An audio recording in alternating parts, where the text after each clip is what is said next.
one. Nick from Sabine Pass, Texas. I had to look this up to see if this is a real place. It is a real place. Sabine Pass is a uh, real community in Texas. I don't think it's a reference to the Star Wars character, but probably not. It's been around longer uh, than that. But anyway, so this question here from Nick, interesting question, should be fun. What are some random QBs you remember from college football? Man, this is a fun list. So the first one on this list here, random QBs I remember. Do you guys remember Anthony Gordon from Washington State? I was rewatching that Washington State UCLA game in 2019, that wild game where Washington State was up by like multiple touchdowns. It was like 41-17. It's like, all right, the game's over.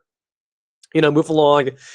Definitely one of those games where you see the score, you go, all right, flip to the next channel. Who's playing on Fox or who's playing on NBC or something like that. But then you probably see on the ticker on the bottom of the screen, you go, wait, UCLA's doing what?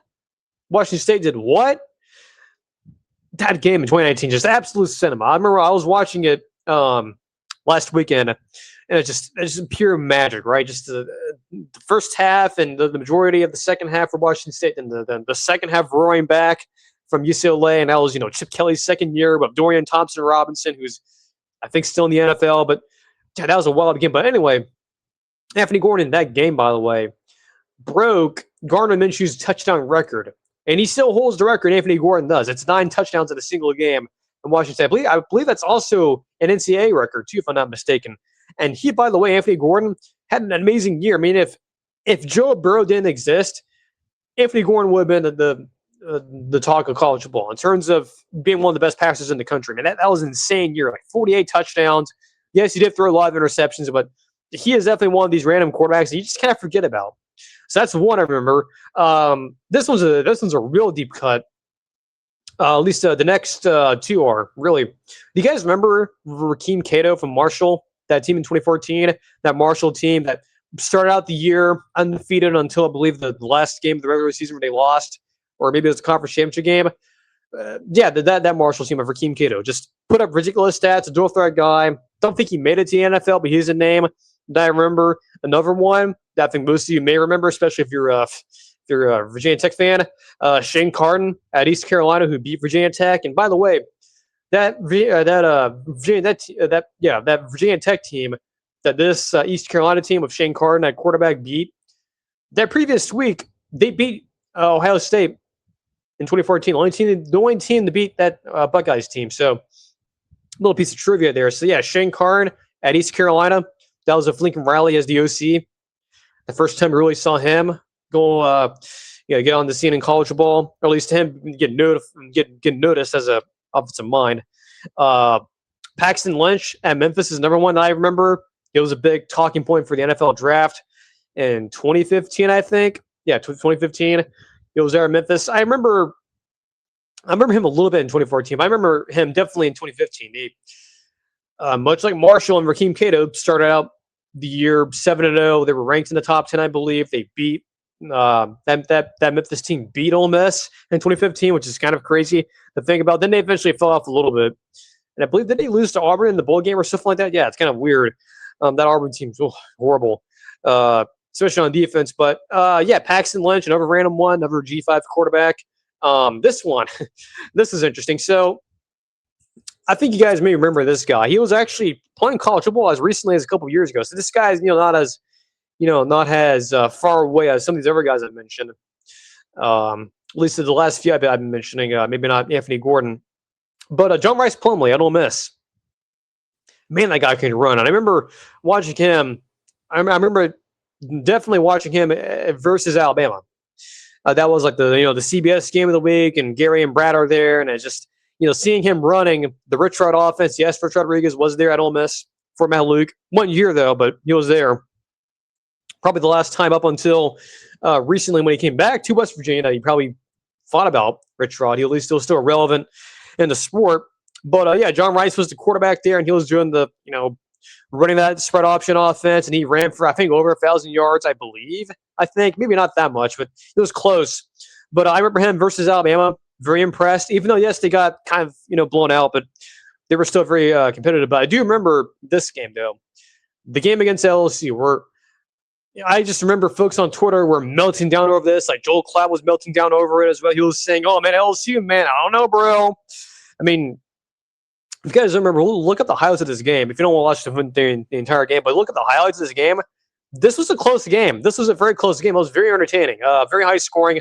I believe it even got to the point where Ole Miss was down by 7 at one point, and LSU had built a lead, sort of like that Washington State UCLA game, where it's like, okay, LSU started to build a lead, and it's like, all right, you can probably flip the channel, then look at the bottom ticker of the network you're watching, go, wait, Ole Miss is doing what? John Rice Plumlee's doing what? It's like, no way. You probably just flip back and you go, holy shit. Like, this didn't actually happen. Now, eventually, LSU did pull away a little bit. But, I mean, John Rice Plumlee, he had like 300 yards rushing in that game, which is crazy. And the little quarterback.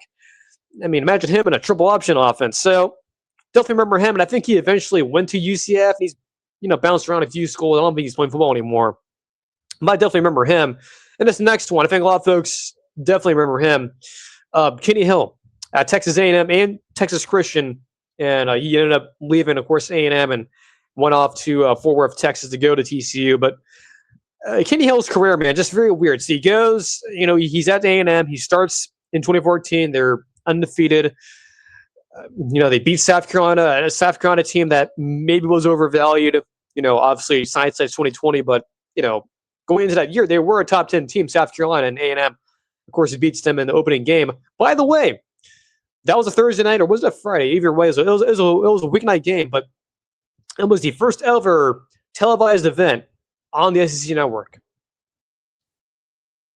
That just tells you how long ago that was. So, that South Carolina game, Kenny Hill, I believe that's a school record still for the amount of yards and touchdown passes at Texas A&M. I don't think it's been broken yet. Maybe I'm wrong about that. He has a good start to the year, but then, the game against Mississippi State happens, and you have other games that happen.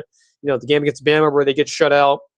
Ole Miss before that. Even the game against Arkansas, he struggled in a little bit. And eventually, gets kicked off the team for, violation of team rules. I don't think you really know what actually happened there.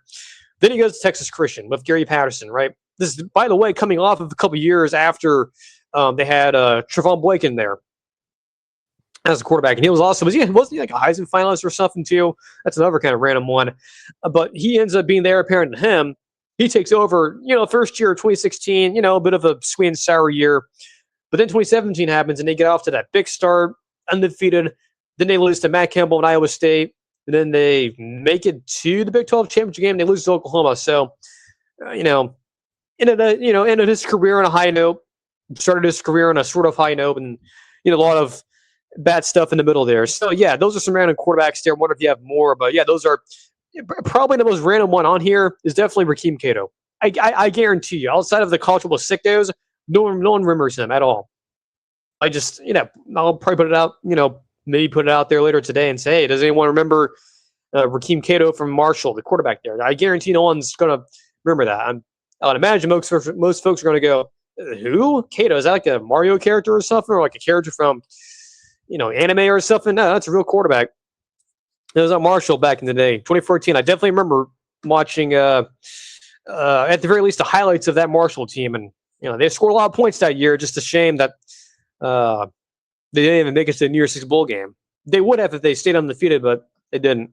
So anyway, random QBs. I could easily put a whole bunch of them on here, but that we would be here for several hours. So random QBs to mention there. So thank you, Nick, there for that question.